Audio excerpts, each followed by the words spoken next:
Sorry, from 17 once again. This is my Bayonetta hard pure platinum run. This is chapter 4. It is the temperance of Cardinal virtue of Fortitude, and his name is Fortitudo, and this is him right now. So this boss is incredibly fast at attacking when you're not used to the game. After you've been playing for a few hours, you do get used to the speed, and it doesn't become much of an issue. But when I was first recording this, I died so much on the very first hit of his attacks because they came out unbelievably quick. So I was restarting a lot. But once I got it down, it's really not too bad, and the bosses are in fact some of the most fun parts of the pure platinum run because they allow for a lot of flexibility. A lot of their attacks are heavily signposted, except for this guy every so often, and they allow for just a lot of fun experimentation. Like, I was worried about my combo in this particular guy because I didn't know if breaking it all the time with the lava and the hourglass stuff was going to have much of an effect. But it turns out you never really have to worry about your combos on the bosses unless you're fighting Jubileus, who is a legitimate worry unless you're using the electrical Durgas, because every single boss fight when you're in serious mode, which is when Bayonetta has really long hair and every attack does a wicked weave, you want to put the electrical Durgas on your hand because all you have to do is mash Y and then focus on evading. This way you will get tons of combo points, you'll constantly keep your combo going, and you'll never have a problem with combos or combo requirements ever again because it's just so ridiculously quick and powerful.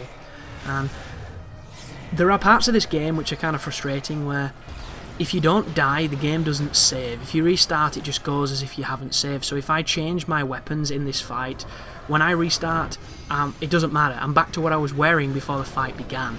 So instead of continually changing weapons, I decided to just kind of go with the setup that I had and just practice the boss, get good at him, and then do it this way.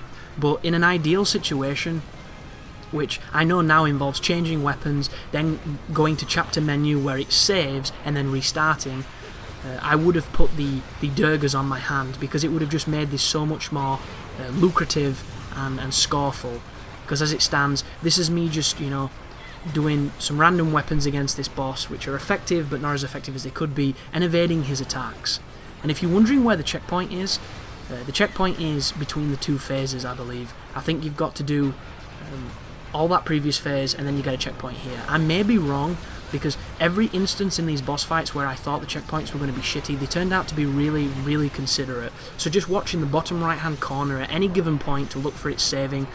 I might have edited it out in instances, but if you ever see it when you are playing, it means you got a checkpoint. And believe you me guys, the bosses on this game could have been, nowhere near as lenient as they are. And considering some of the checkpoints between verses that really frustrated me, the bosses just didn't. I found them to be really, really fair. And don't get me wrong, they don't make them easy. You really have to earn some of those checkpoints, but it makes you a better player by retrying. A lot of games that have too many checkpoints remove the learning curve, and that's why you don't put 100 hours into them, you put 10 hours into them. And then a game like this comes along where your first victory over a boss is never going to be graceful, it's never going to look good unless you're really good and you're picking it up really quickly. So it's always going to be a struggle until you commit the time to getting better at it, and that's the sign of a good game where the systems aren't immediately clear, but once you do grasp them, the potential's infinite. And that to me is pretty much what Bayonetta stands for, and it's the reason why I'm so passionate about this game. And in October, the second game comes out, but it's only going to be on the Wii U.